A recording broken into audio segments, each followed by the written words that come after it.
Hi friends, ನಮಸ್ಕಾರ. ಇವತ್ತಿನ ಮೊದಲ T20 ಪಂದ್ಯವನ್ನ ಭಾರತ ಅಫ್ಘಾನಿಸ್ತಾನ ವಿರುದ್ಧ ಈಸಿಯಾಗಿ ಗೆದ್ದಿದೆ. ಪಂದ್ಯದ ನಂತರ ಕ್ಯಾಪ್ಟನ್ ರೋಹಿತ್ ಶರ್ಮಾ ಮಾತನಾಡಿದ್ರು, ಮ್ಯಾಚ್ ಗೆದ್ದಿದ್ದು ಬಹಳ ಖುಷಿ ಆಯಿತು. ಬಹಳ ಸಮಯದ ನಂತರ ನಾನು ಕ್ಯಾಪ್ಟನ್ ಆದೆ, ಕ್ಯಾಪ್ಟನ್ ಆಗಿ ಮೊದಲ ಗೆಲುವು ಸ್ಪೆಷಲ್ ಆಗಿತ್ತು ಅಂತ.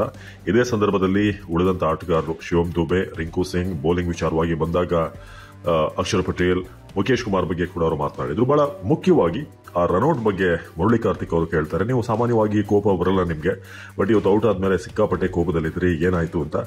ಆಗ ರೋಹಿತ್ ಶರ್ಮಾ ನಗ್ತಾ ಹೇಳ್ತಾರೆ, ಹೌದು ಆಗುತ್ತೆ, ಒಮ್ಮೊಮ್ಮೆ ಕ್ರಿಕೆಟ್ ಅಲ್ಲಿ ಆಗುತ್ತೆ, but may be Shubman Gill ಓಡ್ ಬಂದಿದೆ, ರನ್ ಇತ್ತು, ಅದು ನಾವು ಆಲ್ರೆಡಿ ಕಾಲ್ ಕೊಟ್ಟಿದ್ದೆ, ಬಟ್ ಬರದೇ ಇರೋದ್ರಿಂದ ನನ್ನ ರನ್ಔಟ್ ಆಯ್ತು ಅಂತ ಕೂಡ ಹೇಳಿದ್ರು. ಕ್ರಿಕೆಟ್ನಲ್ಲಿ ಸಾಮಾನ್ಯವಾಗಿ ಆಗ್ತವೆ ಇದೆಲ್ಲವೂ ಕೂಡ. ಆ ಕ್ಷಣಕ್ಕೆ ನನಗೆ ಕೋಪ ಬಂತು, ಯಾಕಂದ್ರೆ ಓಡ್ ಬಂದಿದ್ರೆ ಗಿಲ್ ಖಂಡಿತ ನಾನು ಔಟ್ ಆಗ್ತಿರ್ಲಿಲ್ಲ. ಸೊ ತಂಡಕ್ಕೋಸ್ಕರ ರನ್ ಗಳಿಸಬೇಕು, ಬಹಳ ಗ್ಯಾಪ್ ಆದ್ಮೇಲೆ ನಾನು ಬಂದೆ, ಒಂದಷ್ಟು ಸ್ಕೋರ್ ಮಾಡಬೇಕು ಟೀಮ್ಗೋಸ್ಕರ ಅಂತ ನನಗೂ ಆಸೆ ಇತ್ತು, ಬಟ್ ಅದೆಲ್ಲ ಆಗ್ಲಿಲ್ಲ. But it's okay, Shubman Gill ಚೆನ್ನಾಗಿ ಆಡ್ಲಿ ಅಂತ ನಾನು ಬಯಸ್ತೆ, ಬಟ್ ಶುಭ್ಮಾನ್ ಗಿಲ್ ಕೂಡ ಬೇಗ ಔಟ್ ಆದ ಅಂತ ರೋಹಿತ್ ಶರ್ಮಾ ಇವತ್ತಿನ ಮ್ಯಾಚ್ನ ನಂತರ ಹೇಳಿದ್ರು.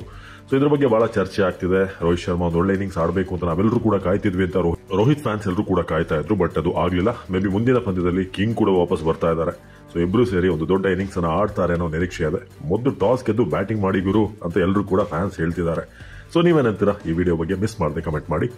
ನಮಸ್ಕಾರ.